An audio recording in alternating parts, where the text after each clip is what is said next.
Hallelujah. सबको जय मसीह की। मैं प्रोफेट सुमनदीप और आपका स्वागत है बिशप अमरदीप मिनिस्ट्री में। प्रभु आपको आशीष दे और आज आशीष का दिन है। परमेश्वर आपका जीवन में अद्भुत कार्य करे, बहुत तेईस से आप आशीष को पाएं। और आज रविवार है, प्रभु के भवन में जरूर जाएं, बड़ी बड़ी आशीषों को लेकर आएँ। परमेश्वर आपका जीवन में अद्भुत कार्य करने वाले हैं और आप आशीष होने वाले हैं प्रभु यीशु मसीह के नाम से। हालेलुया। तो प्रभु यीशु मसीह आपके जीवन में अद्भुत कार्य करे। और अगर आप चैनल पर नए हैं, चैनल को सब्सक्राइब करें, नीचे रेड किए बटन को दबाएं ताकि हमारा हर एक वीडियो आप तक पहुंचे और आप ब्लेस्ड होने पाएं प्रभु यीशु मसीह के नाम से। हालेलुया। प्रभु महान है, राजों का राजा, प्रभु के प्रभु हैं। आपके जीवन में अद्भुत कार्य करे और आप आशीष को पाएं प्रभु यीशु मसीह के नाम से। और हमारा आज का टॉपिक है, जो प्रार्थना सुनेगा आशीष को पाएगा। चाहे आप मसीही हैं, चाहे आप मसीही नहीं हैं, चाहे आप हमारे चर्च में आते हैं, चाहे आप हमारे चर्च में नहीं आते हैं, लेकिन जब आप इस प्रार्थना को सुनेंगे तो परमेश्वर आपके जीवन में अद्भुत कार्य करेंगे और आप अद्भुत आशीष को पाएंगे प्रभु यीशु मसीह के नाम से। आइए हम इस प्रार्थना की शुरुआत करते हैं। आपको पता कि आशीष पाने के बहुत से तरीके होते हैं। एक नहीं, दो नहीं, तीन नहीं, चार नहीं, पांच नहीं, हजारों तरीके होते हैं, हजारों करोड़ों तरीके। लेकिन सबसे ज्यादा आसान तरीका एक ही है, वो है सेवा का तरीका। मेरी निगाह में मुझे जो अच्छा लगता है मैं उसको आगे कर देता हूँ और उसकी सिफारिश भी करता हूँ कि वो बहन अच्छी है, प्रभु में अच्छी है, उछल उछल के प्रभु की स्तुति करती है, काम में अच्छी है, हर एक बात में अच्छी है, और उसको हम आगे लेके आते हैं। और कुछ लोगों को मैं ही बोलता हूँ कि नहीं, वो अच्छे नहीं हैं, वो आजकल पीछे चल रहे हैं, दूर हट रहे हैं परमेश्वर से, और हमसे पीछे हट रहे हैं, सेवा से पीछे हट रहे हैं, तो पीछे भी हो जाते हैं। वो ये सब परमेश्वर के हाथ में होता है, हमारे हाथ में नहीं होता। परमेश्वर ऊंचा करते नीचा करते हैं, प्रभु के हाथ में है। लेकिन जो आपसे बात करना चाहता हूँ कि आशीष लेने का तरीका क्या है, सेवा। आज मैं आपको ऐसी एक बात बताना चाहता हूँ कि यहाँ पर आप सिर्फ भावना देखें, बात को ना सुने। मैं चाहता हूं कि आप उस बात को अनसुना कर दें, लेकिन है सच्चाई है, लेकिन आप बात को अनसुना करें। आप सिर्फ पकड़ें उस भावना को। मैं चाहता हूं आप उस भावना को पकड़ें। और वो भावना क्या है? उत्पत्ति 18 में लिखा हुआ है कि उसने आंख उठाकर दृष्टि की और क्या देखा कि 3 पुरुष उसके सामने खड़े हैं, अब्राहम के सामने। जब उसने उन्हें देखा तब वह उनसे भेंट करने के लिए तंबू के द्वार से दौड़ा और भूमि पर गिरकर दंडवत की और कहने लगा, हे प्रभु, यदि मुझ पर तेरी अनुग्रह की दृष्टि है तो मैं विनती करता हूँ कि अपने दास के पास चले न जाना। मैं थोड़ा सा जल लाता हूँ और आप अपने पांव धोकर इस वृक्ष के नीचे विश्राम करें। फिर मैं एक टुकड़ा रोटी ले आऊं और उसमें आप अपने अपने जीव को तृप्त करें, तब उसके पश्चात आगे बढ़ें। यह था इसका पहला कदम। आपको पता है ये पहला कदम कैसे रखा? मैंने आपको पहले बताया, स्टोरी पे मत जाएं, सच्ची कहानी पे मत जाएं, इसकी भावना पे जाएं। और भावना क्या, मैं फिर से इसको पढ़ूंगा, भावना देखिए। इसकी भावना ये है, सेवा भावना, कि उसने आंख उठाकर जब दृष्टि करके देखा कि 3 पुरुष उसके सामने खड़े हैं। जब उसने उन्हें देखा तब वह उनसे भेंट करने के लिए तंबू से दौड़कर दौड़ा। स्लो नहीं, जय मसीह पास्टर जी, ऐसा नहीं, दौड़ा। पहले तो उसकी सेवा भावना थी, दौड़ के गया। दूसरी बात, भूमि पर गिरकर दंडवत किया। क्या कर रहा है? भूमि पर गिरकर दंडवत कर रहा है। छोटा मोटा दंडवत नहीं कर रहा हो, बल्कि भूमि पर गिरकर दंडवत कर रहा है वो। हालेलुया। और वह क्या कह रहा है? हे प्रभु, यदि तू मुझ पर तेरी अनुग्रह की दृष्टि है तो मैं विनती करता हूँ। तीसरी बात क्या, विनती कर रहा हूँ उनके आगे। और विनती वो क्या कर रहा है? आप ना यहाँ पर हाथ पैर धो लो और आप कुछ ना कुछ खा के जाओ, आप तृप्त होके जाओ। ये उसकी भावना है। ये तो उसने भावना स्पष्ट की उनके सामने, उन 3 पुरुषों के सामने जो स्वर्गदूत थे असलियत में, उनके सामने। लेकिन उससे भी भावना है, हम केवल दिखावे का करते हैं। चलो पास्टर जी आगे चलो, झाड़ू लगाने लग जाते हैं। पास्टर जी आगे चलो, एकदम ड्यूटी करने लग जाते हैं। पास्टर जी आगे एकदम से काम करने लग जाते हैं। पास्टर जी आगे एकदम से ये करने लग जाते हैं। हम दिखावटी करने लग जाते हैं पास्टरों को देख के, कि वो कहेंगे शाबाश, ये बहुत अच्छा है।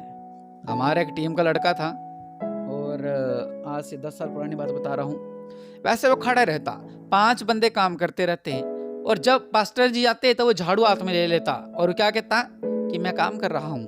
वैसे फिर झाड़ू फेंक देता जब पास्टर जी चले जाते। तो ऐसे लोग आज मैं उसको देखता हूँ तो वहीं का वहीं रुका हुआ है वो। वही 5 लोग, वही 10 लोग, वही 15 लोग। लेकिन नहीं, इसने सबसे पहले तो वो दिखावटी प्रेम नहीं किया, इसने पहले दिखाया कि मैं आपसे बहुत प्यार करता हूँ। और उससे बड़ी बात, लोग पर्दे के पीछे तो आपको पता है क्या बोलते हैं, अरे वो तो ऐसे ही हैं, ऐसे धीरे मैं धीरे धीरे बोल रहा हूँ लेकिन ऐसे कान में फुसफुसाते हैं, वो ऐसी हैं, उनका परिवार ऐसा है, वो ऐसे हैं, वो ऐसी है, वो ऐसा है, मतलब बहुत सी बातें। मैं हमेशा कहता हूँ जो मर्जी आप बात करते रहे, मेरे कान तक पहुँचती है, क्योंकि एलिया को कौवे खाने खिलाते थे, और वैसे ही मेरे पास भी बहुत से कौवे हैं जो मेरे तक बात पहुँचा देते हैं। हालेलुया। आप मन में भी जो बात सोच लो ना, वो भी मुझे पता लग जाती है, कुछ ऐसी बातें हैं। चलो इस टॉपिक पे नहीं चलते हैं, लेकिन हम हमारा जो टॉपिक है, उसने उनके सामने दिखावा नहीं किया, उसने उनको स्पष्ट किया कि मैं आपसे प्यार करता हूँ। और सबसे बड़ी बात, वहां पर आगे हम पढ़ते हैं, उसने लिखा हुआ है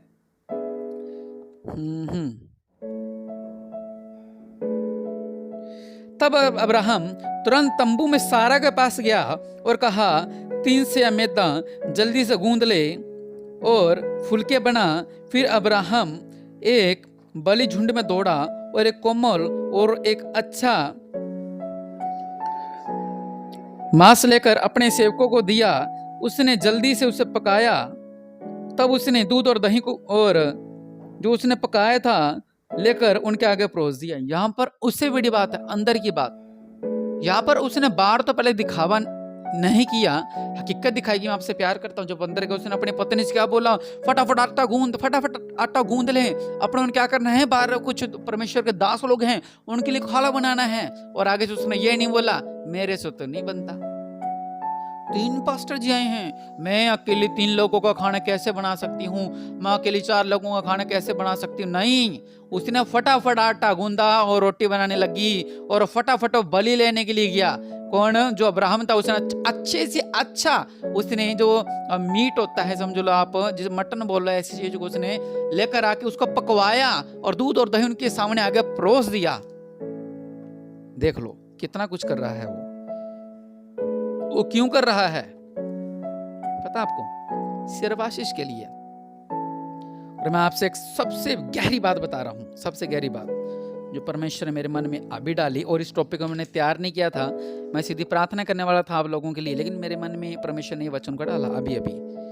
सबसे बड़ी बात जो आज की कलीसिया के लोग क्या कहते हैं, मेरे घर में तो कलेश है, मेरे परिवार में कलेश है, मेरे यहाँ पर कलेश है, मेरे वहाँ कलेश है, मेरे बिजनेस में कलेश है, मेरे ये नहीं हो रहा, मेरे संतान नहीं हो रही, मेरे बिजनेस ही नहीं बढ़ रहा, मेरी शादी नहीं हो रही, ये सारी संसारिक बातें। और हम परमेश्वर को क्या कर देते हैं, पीछा कर देते हैं। हालेलुया। लेकिन इनके पास 99 साल से, एक कम 100 साल से संतान नहीं थी। इनके पास संतान नहीं थी, 10 साल से नहीं, 20 साल से नहीं, 30 साल से, 99 सालों से संतान नहीं थी। लेकिन परमेश्वर ने इन्हें संतान दी। वो कैसे दी? इस संतान के भूखे नहीं थे कि हम सेवा करेंगे ना तो हमें संतान मिलेगी, ये नहीं लिखा वहां पर। बल्कि जिसके लिए इसने इतना कुछ किया, उन्होंने क्या सोचा, चलो इसको हम आशीष देके जाते हैं। और परमेश्वर ने उन्हें एक बेटा दिया। वो कह रहा है कि ये तो बुढ़ी हो गई है, इसका मासिक धर्म भी बंद हो चुका है, हम कैसे हमारी संतान हो सकती है। लेकिन उनका बेटा इसहाक पैदा हुआ। कैसे? सेवा भावना से। हालेलुया। बस आज मैं आपसे ये कहना चाहता हूँ, जो इस बात को समझ गया ना, समझ लो उसने परमेश्वर को पहन लिया है। जो इस प्रार्थना को सुनेगा वो आशीष को पाएगा। अगर आप भी ऐसी ही आशीष पाना चाहते हैं तो परमेश्वर आपका जीवन में अद्भुत कार्य करने वाले हैं। अगर आप भी ऐसा ही फलवंत होना चाहते हैं तो परमेश्वर आपका जीवन अद्भुत कार्य करने वाला है। सिर्फ एक काम करें, लोगों के सामने दिखावे का काम मत करें, बल्कि परमेश्वर के सामने वो काम करें ताकि परमेश्वर आपको बहुतायत से ब्लेस करे, बहुतायत से ब्लेस करे, बहुतायत से ब्लेस करे। इसलिए मैं आपके लिए प्रार्थना करता हूँ। दया करने वाले परमेश्वर प्रभु जी, जो आपसे वादा कर रहे हैं कि प्रभु हम बहुतायत से आपके संग चलेंगे, आपके साथ चलेंगे, मेरे पिता परमेश्वर प्रभु इनकी प्रार्थना को सुने। दया करने वाले परमेश्वर प्रभु, आज सब कुछ करने वाले परमेश्वर है मेरे पिता, इनके जीवन में अद्भुत कार्य करे मेरे पिता। प्रेमी पिता, दयालु करने वाले पिता परमेश्वर प्रभु, दया करने वाले परमेश्वर प्रभु जी, आप महान है मेरे पिता। ये जो सेवा भावना है इनके अंदर मेरे पिता परमेश्वर फले फूले मेरे पिता, और आशीष को पाने पाए मेरे पिता। दया करने वाले परमेश्वर प्रभु, इनके जीवन में अद्भुत कार्य करे मेरे पिता। ये जो भी आपसे मांग रहे हैं मेरे पिता, और जो उनकी सेवा है मेरे पिता परमेश्वर प्रभु, जो आपके भवन में सेवा करवाते हैं मेरे पिता, आपके हर काम में सेवा करवाते हैं, आपके प्रार्थना करते हैं मेरे पिता परमेश्वर प्रभु, आपके संगी रहते हैं मेरे पिता परमेश्वर प्रभु, उन्हें ब्लेस कर मेरे पिता। इनके जीवन में अद्भुत कार्य करे मेरे पिता, और आशीष को पाएं प्रभु यीशु मसीह के नाम से। आज आशीष को पा जाएं, और मैं गारंटी लेता हूं इस बात की, जो इस वचन को समझ गया वो फलवंत हो जाएगा, वो कभी नहीं गिरेगा, चाहे उसके पास कुछ भी ना हो, लेकिन जो इस वचन को समझ गया वो आशीष को पा जाएगा प्रभु यीशु मसीह के नाम से। जो इस वचन को समझ गया वो फलवंत हो जाएगा प्रभु यीशु मसीह के नाम से। देखो इतने सालों से, चलो अपने छोटा मंटा नहीं सीधा बोलते हैं, 100 साल से वो ऐसे ही थे, लेकिन परमेश्वर उन्होंने आशीष दी। अब देखिए आपके पास 2 साल से आशीष नहीं है, 3 साल से आशीष नहीं है, 4 साल से आशीष नहीं है, 10 साल से आशीष नहीं है, लेकिन इनको तो 90 साल हो चुके थे। हालेलुया। इनको तो 99 साल हो चुके थे, इनको तो 100 साल हो चुके थे। परमेश्वर ने इन्हें फलवंत किया। हालेलुया। क्योंकि परमेश्वर सब कुछ करने वाला है, इसलिए हिम्मत ना हारे, बल्कि वो कार्य करते रहे प्रभु यीशु मसीह के नाम से। प्रभु आपका जीवन में अद्भुत कार्य करेंगे और आप आशीष को पाएंगे प्रभु यीशु मसीह के नाम से।